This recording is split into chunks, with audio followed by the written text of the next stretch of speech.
Arambai News Guwahati da Mitelongi Pau Tabiriba Singbu Yan Hanbu Maktada Chingangbam Susitra Ranina Kurumjari. Hozingasi Samlapa Mariba Pau Sing Lobirase. Assam Police na Yuda Laichuraba Netraga Masa Chow Toklaba Habadi Obes Oraba Amadi Duty Tobda Unfit Oraba Police Personnel Chatruk Yankai Henbagi List Amasem Craig. Hariba personnel singasida voluntary retirement launanabagi khanghalagani haina DGP GP sing ngarang pawmisingda phongdoraki police force ki organization amadi wing khudingmaktagi deadwood sing habadi asiba u sing lokthokpagi thorang tawgani haina su DGP asina makhatana pawmisingda indirectly khanghalaki Purvanchal Joint Action Committee na sinduna nat ki thoromga loinana miyamgi oiba mifam ama Silchargi Gandhi Bhavanda pangtokadori. Haukiba May Mari Silchargi Pensioners Bhavanda Purvanchal Joint Action Committee ki miroiba miyoisingi mifam ama phamkibaga loinana pangtokhiba pawgi mifamda lagliba May Taramari Nongmaizing Numit Nomachupna Silchargi Gandhi Bhavanda Barak Sanghati Utsap haiba thorom ama committee na sinlangadori. Hariba Thoromasida Barak Tampaki Tongan Tongan Balup Amadi Kanglup Kayaga Kusamnaduna Dharmagi Kenaba Midyeng Amata Thamdana Aikoi Kudingmaki Chakot Kongtangi Maramda Khana Nainagani Amadi Masida Tongan Tongan Ba Kanglup Singi Cultural Program Kayasu Kudol Tamgani Hairi Masida Miyamnasu Saruk Yabiyu Haina Committee Asigi Convener Kaidem Kantana Mayamda Nolukna Ningsing Lakle Assamda Mitei Mayak Paktakna na Hayanabagi Pandamda Changshilakhiba Akhanaba Khongjangi Saruk Amoina Haukiba Thangza Numit Bon Tarapur High School Bon Tarapur ME School Amadi Chautol Singh Manipuri ME School na Chingbada Milal Kasar Pana Loishangna Oza Y Ibemcha Thokchom Navachandra Amadi M Satyavati na Chingba Oza Singh Asina Mitei Mayak Takpi Tambiba Haukre Haina Publicity Secretary Sirdi Haurongbam na Thadorok Pachirol Amana Phongdorakle Nagalam da Hokiba Tangs and the Mid Kudakioina Bon Tarapur Auditorium da Awana Taraba Manipurgi Mitei Sing Manipura Hanbangam Dabagi Awachi Ting Pangliba Sing da United Rural Development Society URDS na Angamba Mating Pangkre URDS ki President S Manjor Singh Loinana M Babaton L Amarjit K Ganga Sirdi Haurong ba Loinana Dr. Laishram Bishwajit na Chingba Miyoi Singh na Mithung Singh Asigi Chana Thaknaba na Chingbada Angamba Mating Pangke Hauzuki oina Bon Tarapur Ganganagar da Mizoram dagi lakpa miyoi kunmanga amadi Barak Museum da miyoi kuntra mangamuk leibada URDS na angamba mating pangli mithung sing asina khudong thiba matamayok na danaba makha thana adumak pateng pangkigani haina United Rural Development Society URDS ki Sports Secretary CRD Haurongbamna makha thana phongdorakle Manipurda hingsagi thogdok haukiba numit habadi May 3 gi matung Numit Mangani Tumina Lairabagi Matung Rang Me Nipan Ihan Hanboyna Manipurgi CM N Virenna Miyamda Wangang Lakre Paugi Mipam Gaukre Manipur Lengakna Handak the Tokiba Hingsagi Togdogasida Laikidaba Singda ex Gracia Oina Lupa Lak Manga Pigani Lautokre Lupa Lak Anina Yamnamak Pibam Tina Soklaba Singda Aduga Kazikarak Sokpa Singdana Lupa Lising Kunmanga Matingoina Pigani so Hairi Yummai Thadokraba Imung Sing the Sul Palak Ani Pauba Pigani Lautokre. Nakalamromda Tumna Mai Takraba Yum Sing Adu Amukana Lengakna Sabigani so Hairi. Hauzik Pau the Muli Sing Kuntra Mangaga Chatruk Yankimanga Irang Tokpa Mapam Sing Dagi Kanduna Purakpa Ngamkre Masigi Manungda Mapandagi Mahi Tambalakpa Mahiro Lising Amaga Chonga Maudra Humdoidi Manipurgi Mapanda Mai Pakna Putokre so Hairi. Miyoi Lising Kunna Makui Makuigi Mayumda Hanakre. District Kudingmakta curfew khara komthokpa su haukre Kulai munkibagi masing punna lising ama supna nipuma thoini aduga maruna lising taret ka chamri humpu munduna pukhi masigi manungdagi nongmai chani ga taramari amadi maru lising mari ga chanet chani humdraw humdoi amukhanna phangba ngamkhre su hairi Handagi hingsagi thogdoga sida CAPF company Yankai amadi Assam Rifles kalam chama supna manga ngak selhanki hingsagi thong singa sigi dai oriba loop miyoi amadi khutpu singi mathakta awangba thaki thigumba amasu chathangani haina CM na paumi singda phongdorakhi ꯑꯁꯤꯒꯤꯁꯨ ꯃꯊꯛꯇ ꯃꯔꯥ ꯂꯩꯖꯗꯕ ꯃꯤꯑꯣꯏ ꯁꯤꯕꯒꯤ ꯃꯁꯤꯡꯅ ꯄꯨꯟꯅ ꯍꯧꯖꯤꯛ ꯐꯥꯎꯕꯗ 60ꯅꯤ, ꯑꯁꯣꯛ ꯑꯄꯟ ꯅꯪꯈꯤꯕꯅ 250ꯅꯤ, ꯑꯗꯨꯒ ꯌꯨꯝ ꯃꯩ ꯆꯥꯛꯈꯤꯕ ꯑꯃꯗꯤ ꯋꯥꯏꯈꯤꯕꯅ ꯄꯨꯟꯅ 1,600ꯅꯤ ꯍꯥꯏꯔꯤ꯫ ꯁ꯭ꯇꯦꯠ ꯑꯁꯤꯒꯤ ꯃꯤꯌꯥꯝꯗ ꯁꯥꯟꯇꯤ ꯑꯃꯗꯤ ꯇꯪꯗꯨ ꯂꯩꯇꯥꯕ ꯑꯃꯨꯛ ꯍꯟꯅ ꯄꯨꯔꯛꯅꯕ CMꯅꯁꯨ ꯍꯥꯏꯖꯔꯛꯈꯤ꯫ ꯍꯧꯖꯤꯛ ꯄꯟꯗꯨꯅ ꯂꯩꯔꯤꯕ ꯃꯤꯑꯣꯏꯁꯤꯡꯁꯨ ꯃꯈꯣꯏꯒꯤ ꯃꯐꯝꯁꯤꯡꯗ ꯄꯨꯔꯛꯅꯕꯒꯤ ꯊꯧꯔꯥꯡ ꯄꯥꯏꯈꯠꯄ ꯍꯧꯔꯦ ꯍꯥꯏꯅꯁꯨ CM ꯕꯤꯔꯦꯟꯅ ꯃꯈꯥ ꯇꯥꯅ ꯄꯥꯎꯃꯤꯁꯤꯡꯗ ꯐꯣꯡꯗꯣꯔꯛꯈꯤ꯫ ꯉꯔꯥꯡ ꯆꯨꯔꯆꯥꯟꯄꯨꯔꯒꯤ ꯔꯤꯂꯤꯐ ꯀꯦꯝꯞꯇꯒꯤ ꯃꯤꯑꯣꯏ 900 ꯑꯗꯨꯒ ꯏꯝꯐꯥꯜꯒꯤ ꯔꯤꯂꯤꯐ ꯀꯦꯝꯞꯇꯒꯤ ꯃꯤꯑꯣꯏ 900 ꯑꯦꯛꯆꯦꯟꯖ ꯇꯧꯅꯕꯁꯨ ꯍꯧꯈ꯭ꯔꯦ꯫ ꯄꯟꯕ ꯌꯥꯏ, ꯁꯨꯄ꯭ꯔꯤꯝ ꯀꯣꯔꯠꯅ ꯉꯔꯥꯡ ꯅꯤꯡꯊꯧꯀꯥꯕ ꯅꯨꯃꯤꯠ ꯁꯦꯟꯇ꯭ꯔꯦꯜ ꯑꯃꯗꯤ ꯃꯅꯤꯄꯨꯔ ꯂꯩꯉꯥꯛꯇ ꯑꯋꯥꯡ ꯅꯣꯡꯄꯣꯛꯇ ꯏꯊꯅꯤꯛ ꯚꯥꯏꯑꯣꯂꯦꯟꯁꯅ ꯁꯣꯛꯂꯕ ꯃꯤꯑꯣꯏꯁꯤꯡꯗ ꯁꯦꯀ꯭ꯌꯨꯔꯤꯇꯤ, ꯔꯤꯂꯤꯐ ꯑꯃꯗꯤ ꯔꯤꯍꯦꯕꯤꯂꯤꯇꯦꯁꯟ ꯄꯤꯅꯅꯕꯒꯤ ꯃꯊꯧ ꯇꯥꯕ ꯊꯧꯔꯥꯡꯁꯤꯡ ꯄꯥꯏꯈꯠꯅꯕ ꯍꯥꯏꯔꯛꯈ꯭ꯔꯕꯒꯤ ꯃꯇꯨꯡ CM N. ꯕꯤꯔꯦꯟꯅ ꯃꯍꯥꯛꯀꯤ ꯃꯥꯏꯀꯩꯗꯒꯤꯁꯨ ꯃꯤꯌꯥꯝꯗ ꯑꯁꯣꯏ ꯑꯉꯥꯝ ꯊꯣꯛꯍꯟꯗꯅꯕ ꯊꯥꯖꯕ ꯄꯤꯔꯛꯈꯤꯕꯅꯤ꯫ ꯍꯧꯈꯤꯕ ꯅꯨꯃꯤꯠ ꯅꯤꯅꯤ ꯑꯁꯤꯗ ꯊꯣꯛꯍꯩꯗꯕ ꯊꯧꯗꯣꯛ ꯊꯣꯛꯄꯒꯤ ꯄꯥꯎ ꯑꯃꯠꯇ ꯂꯩꯇ꯭ꯔꯦ ꯍꯥꯏꯕꯒꯤ ꯊꯥꯖꯕ ꯄꯤꯔꯕꯒꯤ ꯃꯇꯨꯡ ꯁꯨꯄ꯭ꯔꯤꯝ ꯀꯣꯔꯠꯅ ꯃꯍꯧꯁꯥꯒꯤ ꯐꯤꯕꯝꯗ ꯌꯥꯝꯅ ꯊꯨꯅꯃꯛ ꯄꯨꯔꯛꯅꯕ ꯍꯥꯏꯔꯛꯈꯤꯕꯅꯤ꯫ ꯍꯤꯡꯁꯥꯒꯤ ꯃꯇꯨꯡꯒꯤ ꯊꯧꯔꯥꯡꯁꯤꯡ ꯑꯁꯤꯗꯤ ꯍ꯭ꯌꯨꯃꯦꯅꯤꯇꯔꯤꯌꯟ ꯏꯁꯨꯅꯤ ꯍꯥꯏꯔꯗꯨꯅ ꯆꯤꯞ ꯖꯁꯇꯤꯁ D.Y. ꯆꯟꯗ꯭ꯔꯆꯨꯔꯅ ꯂꯨꯆꯤꯡꯕ ꯕꯦꯟꯆ ꯑꯃꯅ ꯔꯤꯂꯤꯐ ꯀꯦꯝꯞꯁꯤꯡꯗ ꯃꯇꯤꯛ ꯆꯥꯕ ꯊꯧꯔꯥꯡ ꯊꯝꯒꯗꯕꯅꯤ ꯑꯃꯗꯤ ꯃꯗꯨꯗ ꯆꯪꯖꯐꯝ ꯂꯧꯗꯨꯅ ꯂꯩꯔꯤꯕ ꯃꯤꯑꯣꯏꯁꯤꯡꯗ ꯆꯥꯅ ꯊꯛꯅꯕ, ꯔꯦꯁꯟ ꯑꯃꯗꯤ ꯃꯦꯗꯤꯀꯦꯜ ꯐꯦꯁꯤꯂꯤꯇꯤꯒꯨꯝꯕ ꯇꯉꯥꯏꯐꯗꯅ ꯆꯪꯗ꯭ꯔꯕ ꯌꯥꯗ꯭ꯔꯕ ꯄꯣꯠꯂꯝꯁꯤꯡ ꯃꯔꯥꯡ ꯀꯥꯏꯅ ꯄꯤꯕꯤꯒꯗꯕꯅꯤ ꯍꯥꯏꯅꯁꯨ ꯁꯨꯄ꯭ꯔꯤꯝ ꯀꯣꯔꯠꯅ ꯃꯈꯥ ꯇꯥꯔꯛꯈꯤ꯫ ꯁꯦꯟꯇꯔ ꯑꯃꯗꯤ ꯁ꯭ꯇꯦꯠ ꯂꯩꯉꯥꯛꯀꯤ ꯃꯥꯏꯀꯩꯗꯒꯤ ꯀꯣꯔꯠꯇ ꯂꯦꯞꯈꯤꯕ ꯁꯣꯂꯤꯁꯤꯇꯔ ꯖꯦꯅꯔꯦꯜ ꯇꯨꯁꯥꯔ ꯃꯦꯍꯇꯥꯅ ꯍꯤꯡꯁꯥ ꯂꯥꯛꯁꯤꯟꯅꯕꯒꯤꯗꯃꯛ ꯂꯧꯈꯠꯈꯤꯕ ꯊꯧꯔꯥꯡꯁꯤꯡ ꯕꯦꯟꯆ ꯑꯁꯤꯗ ꯈꯪꯍꯜꯂꯗꯨꯅ ꯑꯥꯔꯃꯤ ꯑꯃꯗꯤ ꯑꯁꯥꯝ ꯔꯥꯏꯐꯜꯁꯀꯤ ꯀꯟꯇꯤꯟꯖꯦꯟꯠꯁꯤꯡꯇ ꯅꯠꯇꯅ ꯁꯦꯟꯇ꯭ꯔꯦꯜ ꯑꯥꯔꯝ ꯄꯨꯂꯤꯁ ꯐꯣꯔꯁꯀꯤ ꯀꯣꯝꯄꯦꯅꯤ 52ꯅ ꯏꯔꯥꯡ ꯃꯍꯨꯝ ꯑꯣꯏꯔꯤꯕ ꯑꯦꯔꯤꯌꯥꯁꯤꯡ ꯀꯣꯏꯄꯥꯟ ꯄꯥꯟꯅꯈꯤ ꯍꯥꯏꯅ ꯐꯣꯡꯗꯣꯛꯈꯤ꯫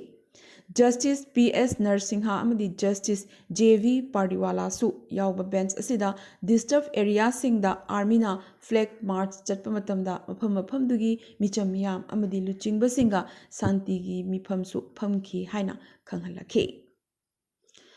ꯇꯨꯡꯗ ꯀꯣꯔꯠꯅ ꯃꯅꯤꯄꯨꯔꯒꯤ ꯍꯤꯡꯁꯥꯒ ꯃꯔꯤ ꯂꯩꯅꯕ ꯍꯟꯗꯛꯀꯤ ꯂꯥꯏꯕꯛ ꯊꯤꯕ ꯊꯧꯗꯣꯛ ꯑꯁꯤꯒꯤ ꯋꯥꯀꯠꯀꯤ ꯃꯇꯥꯡꯗ ꯃꯈꯥ ꯇꯥꯅ ꯂꯥꯛꯂꯤꯕ ꯃꯦ 18ꯗ ꯍꯤꯌꯔꯤꯡ ꯆꯠꯊꯔꯒꯅꯤ꯫ ꯃꯇꯝ ꯑꯗꯨꯗ ꯁꯦꯟꯇꯔ ꯑꯃꯗꯤ ꯁ꯭ꯇꯦꯠ ꯑꯅꯤꯃꯛꯅ ꯑꯞꯗꯦꯇꯦꯗ ꯁ꯭ꯇꯦꯇꯁ ꯄꯤꯈꯠꯂꯛꯀꯗꯕꯅꯤꯁꯨ ꯍꯥꯏꯔꯛꯈꯤ꯫ ꯅꯥꯀꯜ ꯑꯃꯔꯣꯝꯗ ꯃꯅꯤꯄꯨꯔꯗ ꯏꯟꯇꯔꯅꯦꯠ ꯁꯥꯔꯚꯤꯁ ꯕꯦꯟ ꯇꯧꯔꯤꯕꯁꯤ ꯅꯨꯃꯤꯠ 5ꯅꯤ ꯑꯃꯒ ꯍꯥꯏꯕꯗꯤ ꯂꯥꯛꯂꯤꯕ ꯃꯦ 16 ꯐꯥꯎꯕ ꯁꯥꯡꯗꯣꯛꯍꯟꯈ꯭ꯔꯦ꯫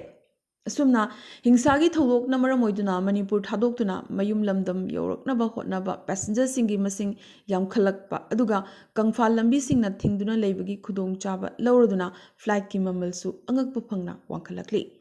ꯏꯝꯐꯥꯜꯗꯒꯤ ꯀꯣꯜꯀꯇꯥ ꯏꯌꯔ ꯐꯤꯌꯔ ꯑꯁꯤ ꯂꯨꯄꯥ 19,000ꯗꯒꯤꯅ ꯂꯨꯄꯥ 60,000 ꯐꯥꯎꯕ ꯌꯧꯈ꯭ꯔꯦ꯫ ꯃꯍꯧꯁꯥ ꯏꯌꯔ ꯐꯤꯌꯔꯗꯒꯤ ꯁꯔꯨꯛ 6ꯇꯒꯤꯅ ꯁꯔꯨꯛ 9 ꯌꯧꯅ ꯍꯦꯟꯒꯠꯂꯛꯂꯤꯕꯅꯤ꯫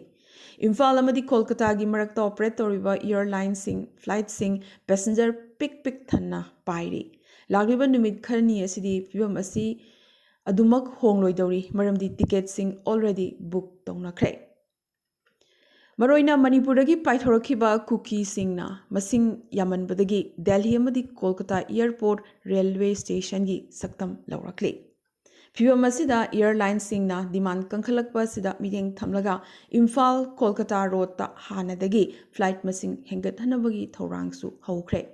ꯍꯧꯈꯤꯕ ꯃꯦ 4ꯗꯒꯤꯅ ꯃꯦ 6 ꯐꯥꯎꯕ ꯔꯦꯀꯣꯔꯗ ꯑꯣꯏꯅ ꯏꯝꯐꯥꯜꯗꯒꯤ ꯐ꯭ꯂꯥꯏꯠ 119 ꯑꯣꯄꯔꯦꯠ ꯇꯧꯈꯤ ꯍꯥꯏꯅ ꯏꯌꯔꯄꯣꯔꯠ ꯑꯣꯊꯣꯔꯤꯇꯤ ꯑꯣꯐ ꯏꯟꯗꯤꯌꯥꯒꯤ ꯄ꯭ꯔꯦꯁ ꯔꯤꯂꯤꯖ ꯑꯃꯅ ꯈꯪꯍꯜꯂꯛꯂꯤ꯫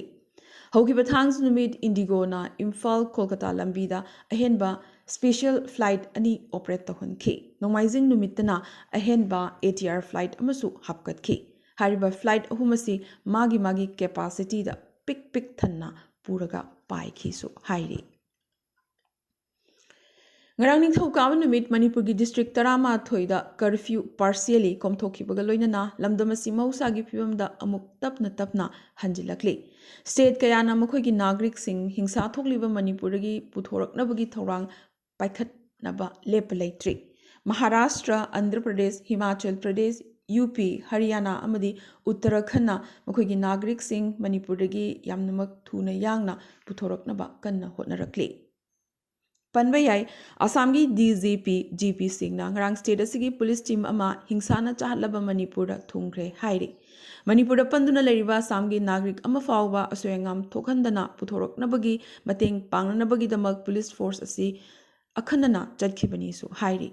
Manipurda leriba Assamgi nagrik ayamba halakpa pamde adubu Assam lengakna makoigi mathau taba khudimak yengsinnaba amadi makoiga unaduna mateng pangnanabagi kanna haibadagi thorangsing asi paikhatpani. Panbayai IGP Thaki officer amana luchingba member marigi police team amasu yumlo nariba state Manipurda thungkre haina DGP asina pawmisingda makatana phongdorakhi.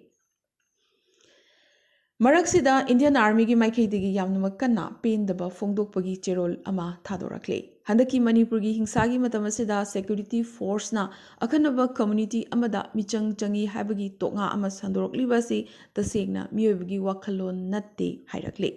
Mayumakai thadokuna chenba mitei amadi kuki community animaki miyulising kulhumdoi muk tongan ba Army Assam Rifles Company gi operating place singda amadi military garrison singda michang sangha naidana miyobagi minungsi yengduna thamlakhi ngak seli adubu army bu michang sangha nai haina toknga sandorokliba sina rajniti yaugdaba amadi achumba thabak tawriba Indian Army gi saktamda dak tahanbatanatana thogdok thogliba mafam singda changduna siba kidana duty tawjariba security force ki moral singda su yammak sokhalli hairakli community amagi khulai paiba singda Assam Rifles na mating pangi hairaduna quadcopter video ama hauzik kanna sandorakli hainasu army gi makaidagi phongdorakli video asina state asigi santi amadi tangdu leitaba puraknaba hotnarakliba asida athingba pibada natana force ki mingchat tasu yamnamak thihalakli maramaduna media amadi citizen singna paw amadi pawda yauriba singadu official source singda changlaga hana verify tobiu aduga paw sandokpiu hairakli Manipur ki phibam asina maram oiraga lagliba May 13 da lepnakiba Home Minister Amit Shah gi Assam khongchat su yeithokre Maharashtra gi CM Eknath Shinde na Manipur da chatpham thokpham leitana leriba Marathi mahiroi singa telephone gi khuthangda su wari sanakre Namaksigi marakta maroiba pawamana haukiba me marida miyamgi asaw mairi mayok nakraba masagi chahi humphuma suraba Imphal da laiba MLA Vungjagin Valte hauzik Delhi da laiba Indraprastha Apollo Hospital da aruba phibamda laikanari haina maki imung manungna phongdorakle asida sunatana hana minister su oiramlaba BJP gi ahumlak MLA karakraba ko Valte gi Anaba hangba central government ki mihut amatana natraga party leader natragana representative amatana fawba ngasi fawba hangba lakpikhide haina Valte gi imung manungna pendaba phongdorakle Valte hozik ventilator support aruba phibamda kanna laying chatharibane Manipur Western Gate Labor Welfare Union Manipur ki President L Santejit ki luching makada Hilga GP ki manung chan laiba Panjelu Club ka kusan maduna Jiribam gi mafam mari habdi sorok atingbi High School Jirighat High School amadi Kalinagar gi mafam singda yamlaba mitei community sing angang amadi handicraft yauna chorakna miyoi humdra humdoi muk asoyangam thogandana ngak senduna thamle relief loduna leriba sida K Sarat Kumar chairman Manipur Building and Under Construction loinana Global Mitei Foundation asu koina chatuna relief ki tharang singda he na kupna yengsinki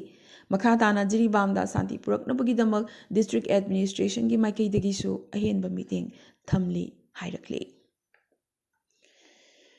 Ngasi Kohima da laiba Chief Minister gi Residential Complex ki State Banquet Hall da Nagaland Lengak na travel look kayaga phaminaduna consultative mifam ama phamgadori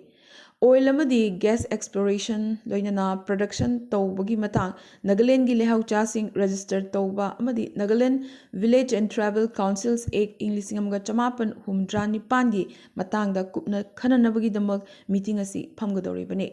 Urban local body singi matang da su ngasigi mifam asina kupna khanagadori amadi Indian Air Force ki MiG-21 fighter aircraft ama Rajasthan gi Hanuman Nagar manakta pokhaikre adubu pilot amadi co-pilot ti matam chana chongtha hobadagi asoyangam thokhide hairi laibak thibadi pilot sing di si hodraba su MiG asi yum amagi mathakta kaiduna tasinbadagi ꯌꯨꯝ ꯑꯁꯤꯒꯤ ꯅꯨꯄꯤ ꯑꯅꯤ ꯁꯤꯈꯤꯕꯇ ꯅꯠꯇꯅ ꯅꯨꯄꯥ ꯑꯃꯁꯨ ꯑꯁꯣꯛ ꯑꯄꯟ ꯅꯪꯈ꯭ꯔꯦ꯫ ꯃꯈꯣꯏꯁꯤꯡ ꯑꯁꯤ ꯃꯤꯛ ꯀꯥꯏꯗꯨꯅ ꯇꯥꯁꯤꯟꯕ ꯃꯇꯝꯗ ꯌꯨꯝ ꯃꯅꯨꯡꯗ ꯂꯩꯖꯔꯝꯕꯅꯤ꯫ ꯉꯁꯤꯒꯤ ꯑꯣꯏꯅꯗꯤ ꯑꯔꯥꯝꯕꯥꯏ ꯅ꯭ꯌꯨꯁ ꯒꯨꯋꯥꯍꯥꯇꯤꯗ ꯃꯩꯇꯩꯂꯣꯟꯒꯤ ꯄꯥꯎ ꯁꯟꯗꯣꯛꯆꯕ ꯃꯇꯥꯡ ꯑꯁꯤꯗ ꯂꯣꯏꯁꯤꯟꯖꯕꯒ ꯂꯣꯏꯅꯅ ꯇꯥꯕꯤꯔꯤꯕꯁꯤꯡꯕꯨ ꯑꯃꯨꯛꯀꯁꯨ ꯍꯟꯅ ꯈꯨꯔꯨꯝꯖꯔꯤ꯫